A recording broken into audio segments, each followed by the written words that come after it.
Hi friends, welcome to Fragrance of My Life. இன்னைக்கு நம்ம கிச்சன்லேருந்து கிழங்குகள்லேயே பார்த்தீங்கன்னா அதிகமான சத்துக்கள் நிறைஞ்சு இருக்கிற சக்கரவள்ளி கிழங்கு தோசை தான் எப்படி செய்கிறதுன்னு பார்ப்போம். ரெசிபிக்குள்ளே போகிறதுக்கு முன்னாடி நம்ம சேனலை நீங்கள் சப்ஸ்கிரைப் பண்ணாமல் இருந்தீங்கன்னா சப்ஸ்கிரைப் பண்ணிவிடுங்க. அப்படியே பக்கத்தில் இருக்க பெல் பட்டனை தட்டி அப்படியே ஆல்னு கொடுத்துட்டிங்கன்னா நான் போடுற வீடியோஸ் அப்டேட்ஸ் எல்லாமே நீங்கள் மிஸ் பண்ணாமல் பார்க்கலாம். உங்களுக்கு நம்ம சேனலில் வர கண்டென்ட் பிடிச்சிருந்ததுன்னா மறக்காமல் சப்ஸ்கிரைப் பண்ணிவிடுங்க.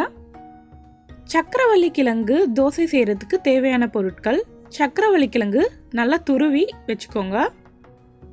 1 கப் மாவுக்கு 1 கப் துருவின சக்கரவள்ளி கிழங்கு எடுத்துக்கலாம் சரிசமமாக. கோதுமை மாவு 1 கப்பு. நீங்கள் மைதா கூட யூஸ் பண்ணிக்கலாம், ஆனால் கோதுமை தான் ரொம்ப ஹெல்த்தியானது. ஸோ நம்ம மைதாவை அவாய்ட் பண்ணிவிட்டு கோதுமை மாவு எடுத்துக்கலாம். இந்த தோசை இனிப்பாக தாங்க இருக்கும், அதனால தான் நம்ம நாட்டு சக்கரை சேர்க்குறோம்.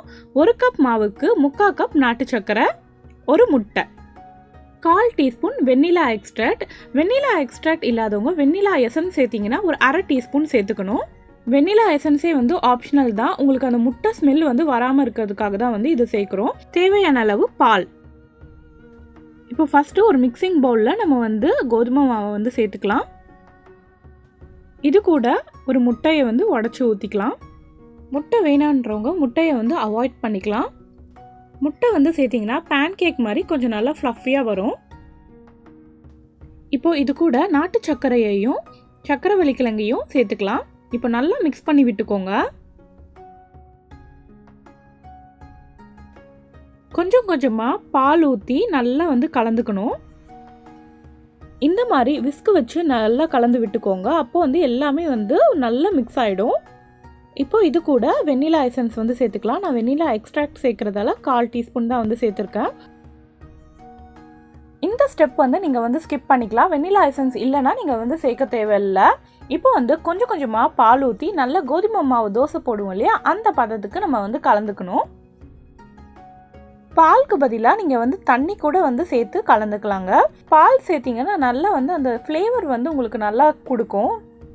இப்போ பாருங்கள், இந்த மாவு இந்த மாதிரி இருக்கணும், இந்த பதத்தில் இருக்கணும். ஓகேவா? இப்போ நம்ம தோசை செய்ய ஆரம்பிச்சிடலாம். தோசைக்கல் நல்லா சூடானதுக்கப்புறமா மீடியம் ஃப்ளேமில் வச்சுருங்க. மீடியம் ஃப்ளேமில் வச்சதுக்கப்புறமா ஒரு கரண்டி மாவு எடுத்து போட்டு நம்ம எவ்வளோ பெருசாக நம்மளுக்கு தோசை வேணுமோ அவ்வளோ பெருசாக போட்டுக்கலாம். ரொம்ப பெருசாக மெலிசாக தேய்க்காதீங்க. கொஞ்சம் அந்த திக்னஸ் இருக்கணும், அப்போ தான் உங்களால் எடுக்க முடியும். இது இனிப்பு தோசைன்றதால நம்ம நெய் ஊற்றினா இன்னும் கொஞ்சம் நல்ல ரிச்னஸ் கிடைக்கும், நல்ல ஃப்ளேவர் கிடைக்கும். அதனால் நெய் ஊற்றிக்கோங்க. மீடியம் டு லோ ஃப்ளேமில் வச்சு தான் இந்த தோசை செய்யணும். ஒரு 3 நிமிஷம் போல் எடுக்கும் ஒரு பக்கம் வேகிறதுக்கு. மெதுவாக இந்த தோசையை திருப்பி போட்டுடலாம். இந்த தோசை பார்த்தீங்கன்னா நல்லா ஃபில்லிங்காக இருக்கும். நீங்கள் 2 தோசை சாப்பிட்டாலே நல்லா ஸ்டொமக் நல்லா ஃபில் ஆன மாதிரி இருக்கும். தோசையை திருப்பி போட்டதுக்கப்புறமா ஜஸ்ட் 1 நிமிஷம் போல் வெந்தால் போதும். சக்கரவள்ளி கிழங்குல நான் ஏற்கனவே சொன்ன மாதிரி நிறைய சத்துக்கள் இருக்குதுங்க. தோசை ரெடி ஆகிடுச்சு, நம்ம இப்போ எடுத்துடலாம். இதே மாதிரி எல்லா தோசையும் நம்ம செஞ்சுக்கலாம். குழந்தைங்களுக்கு ரொம்பவே நல்லது. சளி காய்ச்சல்லாம் உருவாக்கும் இல்லையா, அந்த வைரஸ்லேருந்து நம்ம பாதுகாக்கக்கூடிய விட்டமின் சி இதில் அதிகமாக இருக்குது. விட்டமின் சி இருந்தாலே உங்களுக்கு பார்த்தீங்கன்னா ரத்தத்தை நல்லா சுத்தம் செய்கிறதுக்கும், நல்லா ஏதாவது காயங்கள்லாம் இருந்தால் அதை சீக்கிரமாக ஆறுறதுக்கு இதெல்லாம் ரொம்பவே ஹெல்ப்ஃபுல்லாக இருக்கும். இது மட்டும் இல்லைங்க, இதில் vitamin B6, vitamin D, iron, magnesium, பொட்டாசியம்னு நிறைய இதில் எக்கச்சக்கமாக இருக்குதுங்க. இந்த மாதிரி தோசையை காலையில் பிரேக்ஃபாஸ்ட்டுக்கு சாப்பிட்டா அன்றைக்கி நாளே சூப்பராக எனர்ஜெட்டிக்காக இருக்குங்க. இந்த ரெசிபி உங்களுக்கு பிடிச்சிருந்ததுன்னா மறக்காமல் லைக் பண்ணிவிடுங்க. செஞ்சு பார்த்துட்டு எப்படி இருக்குன்னு கமெண்ட்ஸில் சொல்லுங்கள்.